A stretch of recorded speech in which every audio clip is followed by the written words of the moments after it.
சில நேரங்களில் கேட்க வருது. அதாவது இன்றைய சமகால சினிமா, அதாவது சுயாதீன சினிமா சம்பந்தப்பட்ட ஒரு கலந்துரையாடல். அது இலங்கை, போலிடம் மற்றும் இந்திய, மலேசியா பேஸ் பண்ண படங்களை பற்றிய கலந்துரையாடல். இண்டஸ்ட்ரி அல்லது கம்பெனி அல்லது எப்படி இது பண்ணுறது.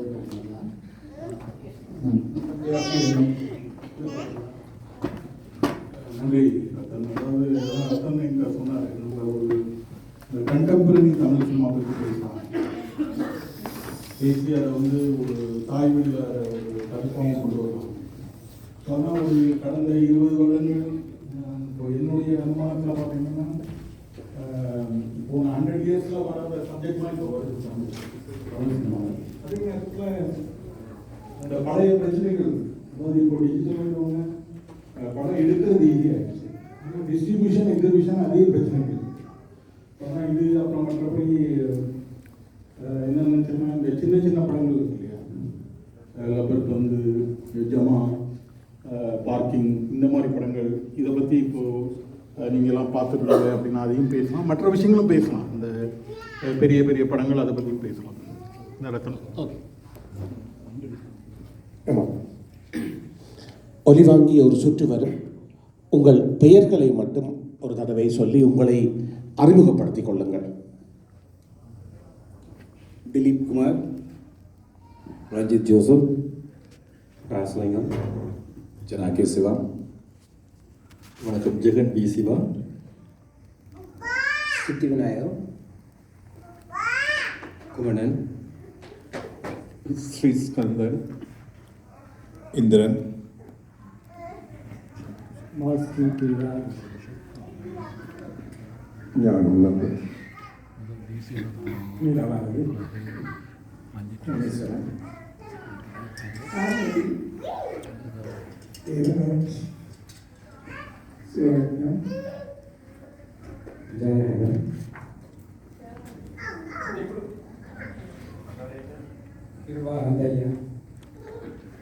கௌதம் மாறன்,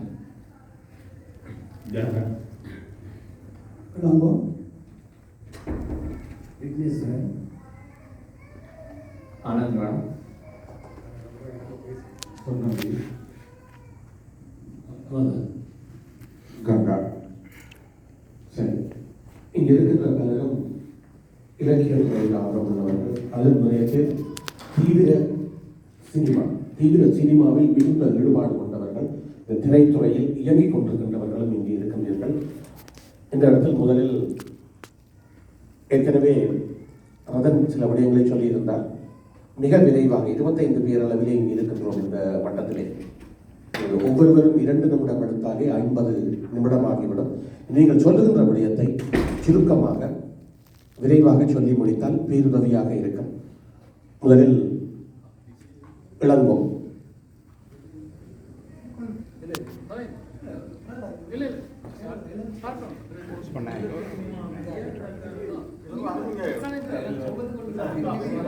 போஸ்ட் பண்ணாம அவையாவே கதைக்கணும்.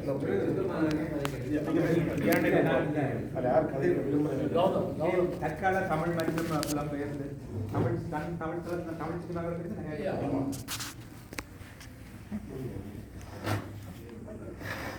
அதாவது ஒரு என்ன சினிமா சார்ந்தும் இருக்கலாம். இப்போ நீங்கள் இங்கே முக்கியமாக இதில் பார்த்தேன்னா நீங்கள் ஏன் முதல் மூவர் என்று வேலையில் போட்டுறீங்க என்ற ஒரு கேள்வி ஒன்று இருக்கு.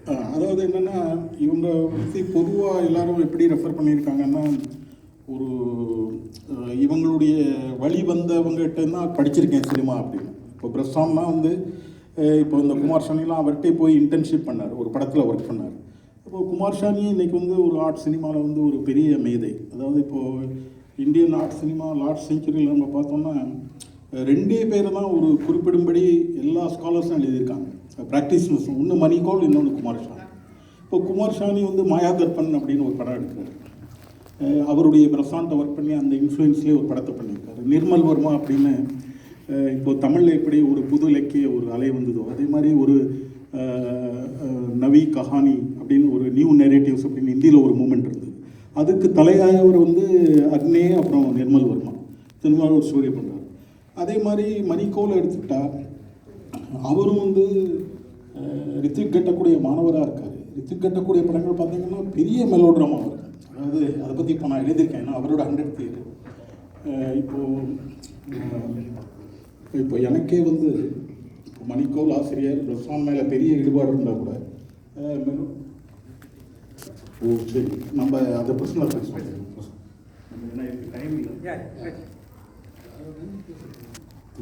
திரைத்துறை ஈழத்து அல்லது புலம்பெயர் திரைத்துறை தொடர்பான அல்லது தமிழ் திரைத்துறை தொடர்பான விடயங்களுக்குள் மட்டும் இந்த உரையாடலை மட்டுப்படுத்திக் கொள்வோம். உங்களிடம் ஏதாவது கேள்விகள் இருப்பின் சொர்ணவேல் அவர்களிடம் நீங்கள் அந்த கேள்விகளையும் கேட்கலாம். ஈழத்து தமிழ் சினிமாவும் பேசணும், அதுவும் முக்கியமானது. இவங்க இந்த தமிழ் சினிமான்னு சொல்லுங்க இல்லையா? இப்போ என்னை பொறுத்த வரைக்கும் தமிழ்நாட்டு சினிமா ஃபார்மேட்டில் ஈழ சினிமா இருக்கக்கூடாதுன்ற ஒரு ஆட்கள் அந்த மாதிரியான செயற்பாட்டு இருந்துட்டு இருக்குது. நீங்கள் அதை எப்படி பார்க்குறீங்க? நான் அதோட வந்து உடன்படுறேன். என்னன்னா வந்து இப்போ நிறைய என்னுடைய நண்பர்களே வந்து இப்போ இந்த நம்ம சுபாஷ் வந்து நடத்துகிறாங்க இல்லையா, பாலுமேந்திரா லைப்ரரி, அந்த ஸ்டூடெண்ட்ஸ் கூட நான் பேசுவேன். அப்போ அவங்க இதை சொல்லுவாங்க, எப்படி வந்து தமிழ் சினிமாவுடைய இன்ஃப்ளூயன்ஸ்லேருந்து வெளியில் வரணும், அப்போ தான் எங்களுக்குள்ள ஒரு மொழியை வந்து நாங்கள் உருவாக்க முடியும், இலங்கை பர்டிகுலர் இலங்கை யங் தமிழ் ஃபிலிம் மேக்கர்ஸ். அதோட நான் ஒன்றுபடுறேன். என்னென்னா இப்போ வந்து தமிழ் சினிமாவில் என்னென்னா ஒரு ஆர்ட் சினிமா மூமெண்ட்டே இல்லாமல் இருந்தது இல்லையா? நம்ம யோசிச்சு பார்த்தா இப்போ தான் வந்து நம்ம வந்து ஒரு கூழாங்கல் அல்லது இதை வந்து நம்ம ஒரு ஆர்ட் சினிமான்னு சொல்லலாம். பட் லாஸ்ட் செஞ்சுரியில் வந்து ஆர்ட் சினிமாங்கிற மூமெண்ட் இல்லை. அதுக்கு பல காரணங்கள் இருக்குது. ஒன்று, NFDC வந்து ஒரு சென்ட்ரல் கவர்மெண்ட் ஆர்கனைசேஷனாக கருதப்பட்டது. அதனால் அதில் உள்ள டைரக்டர்ஸ்லாம் வந்து தமிழ் எழுத படிக்க தெரிஞ்சவனே டைரக்டராக இருந்தது கிடையாது. அப்போ அது மூலமாக எடுத்தவங்களுமே வந்து சேது மாதவன் சார் இந்த மாதிரி அதாவது தகுதியானவங்கள், ஆனால் அவங்க வந்து மலையாளத்துலேருந்து வந்து எடுத்தவங்க. ஸோ அது ஒரு பெரிய ஹிஸ்ட்ரி இருக்குது, அதுக்கு நம்ம இப்போ போக வேண்டியதில்லை. அதனால் நான் அதோட உடன்படுவேன். ஏன்னா மெயின் ஸ்ட்ரீம் சினிமாவில் வந்து நம்ம என்ன கற்றுக்க இருக்குது, மொழி அல்லது ஒரு உருவ உள்ளடக்கம் சார்ந்த ஒத்திசைவை கூட நம்ம கற்றுக்க முடியாது.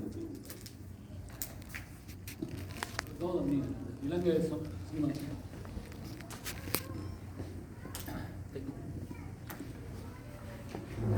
First of all thank you. இப்போ ஈழ சினிமாஸ் வந்து நான் அங்கே பேக் ஹோம் இருக்க நான் 5 years ஆச்சு கனடா வந்து. அப்போ அங்கே இருக்க நான் ஒர்க் தியா அண்ட் இப்போ நான் இங்கே ஒர்க் பண்ணுறது VFX மூவிஸ்லாம் ஒர்க் பண்ணுறேன். தேங்க்ஸ் டு எனக்கு ஒரு முக்கியமான டைமில் ஐ வாஸ் என்ன பார்த்து எடுக்கிற டேக்கில் 5 years முன்பு தீசிஸ் டைம் சர்ட் காய்ச்சது that was helpful. So I continue இந்த பார்த்து இல்லாட்டி நான் ட்ரெடிஷனல் கம்ப்யூட்டர் சயின்ஸ்க்கே போயிருக்கேன். தேங்க்ஸ் அண்ட் ஆக்டிவிட்டி தான். அண்ட் இன்னும் என்னென்னா இப்போ அங்கே படம் பார்த்து படம் எடுக்கிற ஒரு சூழல் கூட இருக்குது. இப்போ அதுவும் இப்போ ரீசெண்டாக அங்கே போய் ஒரு AI ஒர்க் ஷாப் பண்ணி செய்யல கூட இந்த வாசிப்பு பேக்ரவுண்டுன்றது ஆல்மோஸ்ட் இல்லாமல் போயிட்டுது என்ற ஒரு விஷயம். அது ஒரு பெரிய ஸ்ட்ரைக்கிங்காக இருக்குது. அதே நேரம் அவங்களுக்கு என்ன சொல்கிறது, இப்போ டெக்னாலஜிஸான ஃபிகர்டிவ்ஸில் இருக்குது. அண்ட் ஃபைனலாக குயிக்காக ஒரு விஷயம்னா இப்போ எங்கள்கிட்ட ஈழம் சார்ந்த மிகச்சிறந்த எழுத்தாளர்கள் இருக்கிறாங்க. இப்போ சோபா சக்தியிலேருந்து லைக் முத்துலிங்கம் சார், சாயந்தர். ஆனால் அதே நண்பர் இளங்கோயும் ஸோ ஆனால் அவர் ஜெயகரன் சார், ஆனால் இப்போ இருக்காங்க தேவகானந்தன் சார். இது நான் என்ன சொல்கிறது, ஒவ்வொரு டேஸ்ட் சார்ந்த விலைகளை நான் என்ன கூட இன்ஃப்ளூயன்ஸ் பண்ணியிருக்கேன். ஆனால் இன்னும் ஈழம் சார்ந்து ஒரு ரைட்டர்கிட்ட கொங்கரைட் வேண்டி அதை ஸ்க்ரீன் பிளேயாக மாற்றுறது மாதிரி எனக்கு தெரிஞ்சு ரஞ்சித் யோசனை பண்ணாதான் அப்படி கொலாபரேஷன் உண்டு. எனக்கு தெரிஞ்ச அளவில் ஓரளவு செய்கிறேன். அந்த முன்னெடுப்பு இந்தியாவில் நடக்காதுக்கு வணிகம் எனக்கு விளங்குது. ஈழம் சார்ந்து நான் எத்தனையோ பேட்ட விலைன்னு சொல்கிறது, இதை கொஞ்சம் வாசிக்கணும் அதை வாசிக்கணும்ட்டா அதுக்கடுத்து கொஞ்சம் அவங்களுக்கு அந்நியமாக இருக்குது. அதை நான் இதாக சொல்லல, அது ரியலாகவே they tried and they couldn't enter to the world. அது இப்போ after post covid new generation gap எப்படி பிரிட்ஜ் பண்ணுறது அண்ட் அது என்னடா you know I'm not sure it's a right question. And அது நடக்காத மட்டும் படம் பார்த்து படம் எடுக்கிற சூழல்லாம் அங்கே நடக்குது. And it's bit heart breaking. சொல்ல ஒரு பாயிண்ட் வந்து இப்போ ஈழ சினிமாவில் இருக்கக்கூடிய இளம் தலைமுறைகள் வந்து ரீடிங்ன்றது வந்து போவாங்க. நீங்கள் பார்த்தீங்கன்னு சொன்னால் யாழ்ப்பாணத்தில் இருக்கக்கூடிய இளம் தலைமுறை இயக்குநர்கள் வந்து இந்த வாசிப்பு என்பது இருக்குது. இப்போ அப்போ அவங்க என்ன செய்கிறாங்கன்னா தமிழ்நாடு இந்தியன் சினிமான்றதை ஃபாலோ பண்ண விரும்புகிறாங்க. அது பெரிய ஒரு ப்ராப்ளம் இல்லையா? அதாவது என்னென்னா இப்போ வந்து அதாவது ஒரு தமிழ் சினிமாவினுடைய நான் ஹிஸ்ட்ரியை ஒரு பிரீஃபாக சொல்லணும்னா இப்போ தான் வந்து கொஞ்சம் நான் அந்த நகர்வோம் இப்போ வந்து பார்த்தோம். இப்போ வெற்றிமாறனுக்கெல்லாம் நான் பேசல, தொடர்ந்து படிக்கிறார்கள் அல்லது படிக்கக்கூடியவங்களை வச்சிருக்காரு. இப்போ அந்த வகையில் இப்போ பூமணி சாருடைய வெக்கை எடுத்தாரு, அவர் அவருடைய ஆங்கிலேருந்து பண்ணுறாரு. ஆனால் அதில் சில மொமெண்ட்ஸ் இருக்குது அந்த படங்கள். அதே மாதிரி இப்போ ரஞ்சித் எடுத்துக்கிட்டா இப்போ தமிழ் பிரபா, ஆதவன் தீக்ஷன்யா, அழகிய பெரியவன், இந்த டீமோட தான் ஒர்க் பண்ணிட்டு இருக்காரு. அப்போ அதில் சில மொமெண்ட்ஸ் இருக்குது அவர் படங்கள், அந்த ஒரு மூமெண்ட் இருக்குது. அதனால் இப்போ என்னென்னா என்னை பொறுத்தவரை நான் என்ன நினைக்கிறேன்னா, படங்கள்லேருந்து பார்த்து நம்ம படம் பண்ணுறது தவிர்க்க முடியாது. சினிமா பொறுத்தவரை என்னன்னா படத்துல இருந்து இன்ஃப்ளூயன்ஸ் ஆகிறது வேற. அதான் இல்லை, நான் என்ன சொல்றேன்னா, இப்போ அங்கே இந்த மாற்றங்கள் ஏற்படும் போது இங்கேயும் அதுக்கான ஒரு இது வரும். இன்னொன்று என்னன்னா, இப்போ இப்போ ஹாலோகாஸ்ட் சார்ந்த படங்களே இப்போ நைட் அண்ட் ஃபாக் அலங்கனி கிறிஸ்மார்க்கர் எடுக்கிறாங்க 50 ஒரு 10 வருஷம் கழிச்சு. ஆனால் அந்த ஒரு ஜான்ராவாக அது ஆகி வரதுக்கு பல டைம் ஆகுது. ஏன்னா அது ஒரு பெரிய ட்ராமா, அதை அணுகிறது எப்படி. அப்போது இதே தான் அப்போவும் நடக்குது. வெவ்வேறு ஆட்கள் வெவ்வேறு ஆங்கில புத்தகங்கள் எழுதுகிறாங்க. அப்போ ஒரு யங்கர் ஜென்ரேஷன்ஸி ஒரு யங் டைரக்டருக்கு என்ன ப்ராப்ளம்னா, இதில் எதை எடுக்கிறது. ஏன்னா ஒன்று ஒரு சின்ன இன்சிடென்ட் எடுத்தால் இது இவ்வளோ பெரிய ஒரு விஷயம் நம்ம சொல்லாமல் விட்டுருமா அப்படின்னு. அதே மாதிரி அவ்வளோ எபிக் ஸ்கேலில் பண்ணுறதுக்கு அவங்களுக்கு அந்த பட்ஜெட்டோ அல்லது அதுக்கான ப்ரொடியூசர்ஸோ இருக்கலாம். அதனால் நான் அதாவது அவங்க படிக்கவில்லை, படிக்க மாட்டாங்கிறது அதை பற்றி என்ன, ஐ பெக் டு டிஃபர். நான் என்ன நினைக்கிறேன்னா, இப்போ ரீசெண்டாக வந்த லிட்ரேச்சர்லாம் ஏதாவது வகையில் அவங்க டச் பண்ணிட்டு தான் அவங்களோட ஃப்ரெண்ட்ஸோட பேசையில் இது பண்ணுறது. ஏன்னா நிறைய ரொம்ப ஒரு compelling literature. You may agree with the view point or not, but as literature it is compelling literature.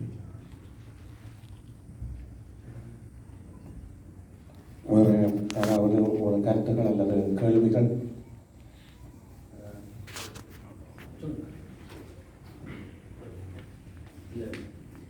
படத்தை பார்த்து படம் எடுக்கிற இன்ஃப்ளூயன்ஸ், அதிலும் ஆர்ட் ஃபில்ம் மட்டும் நாங்கள் பார்க்க வேண்டியது.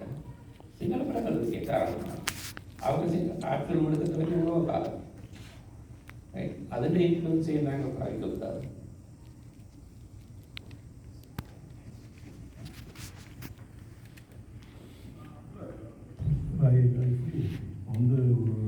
அவங்களுக்கு ஒரு பெரிய ட்ரெடிஷன் இருக்குது.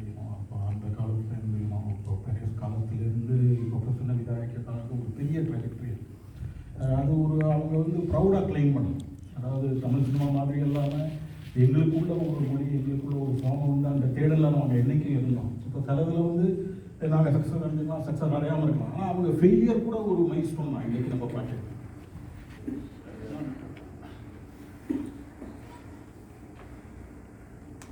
ஒரு விஷயத்தை நான் குறிப்பிடலாம் நினைக்கிறேன்.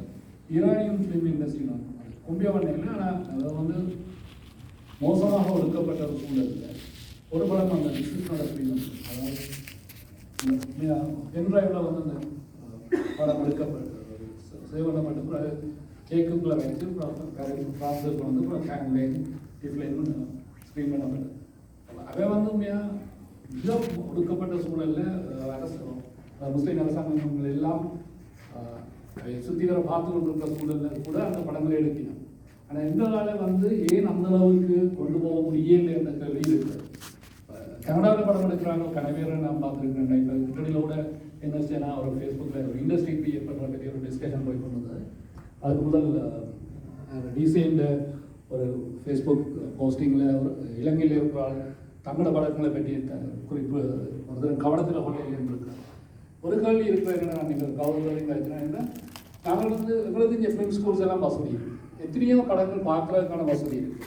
நீங்கள் பெருசாக போக தேவையில்லை. சாதாரண ஹாலிவுட் படங்கள் கூட உங்களுக்கு நெட்ஃப்ளிக்ஸ்லேயோ எல்லா இடத்துலையும் பார்க்கலாம். எங்களை எத்தனை பேர் அந்த படங்களை தேடி, அதான் வாசகர்களை சொல்லிடுறேன், படம் எடுக்கிறாங்க எத்தனை பேர் அந்த படங்களை தேடி பார்த்துருக்கணும். ஒவ்வொரு ஃப்ரேம் பை ஃப்ரேமாக டிஸ்கஸ் பண்ணியிருக்கணும், இல்லை ஃப்ரெண்ட்ஸோடு சாய்ச்சிருக்கணும்னு சொல்லி. இப்போ இதுக்குள்ள படம் சம்மந்தப்பட்ட கனவேர் வைக்கணும், கனவேரோட சாய்க்கலாம். இப்போ பேராசிரியர்லாம் ஓப்பனாக அவைலபிளாக இருக்கிறார்.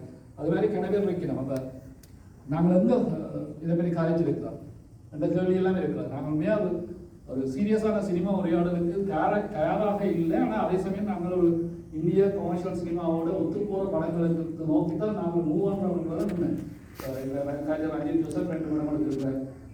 ஆலி சினம்பல் எல்லாம் பேலஸ் வந்து படம் எடுத்திருக்கேன். எக்ஸப்ஷனாக 2 ஷார்ட் ஃபிலிம் எடுத்திருக்கேன். நல்ல படங்கள் வந்து எடுத்திருக்கிறேன். இப்படி எல்லாரும் வந்து ஏதோ ஒரு விதத்தில் பாஸ்கி இந்த ஒரு படத்துக்கு இந்த வேர்ல்டு எடுத்திருக்காரு. அப்போ எல்லாரும் வந்து ஏதோ ஒரு வகையில் கனெக்டடாக இருக்கீங்க. ஆனால் இன்னும் மூவ் பண்ணலாம் எங்களால் சாத்தியப்படலாம். இப்போ இந்தியாவில் உருவாக சுயாதீன சினிமா உருவாகி மேக்ஸ் உருவாக்க போன்ற ஆட்கள் உருவாகினோமோ அதே மாதிரி எங்களாலே சாத்தியப்படலாம். ஆனால் நாங்கள் அதை நோக்கி போகவில்லைன்னு தான் நான் நினைக்கிறேன்.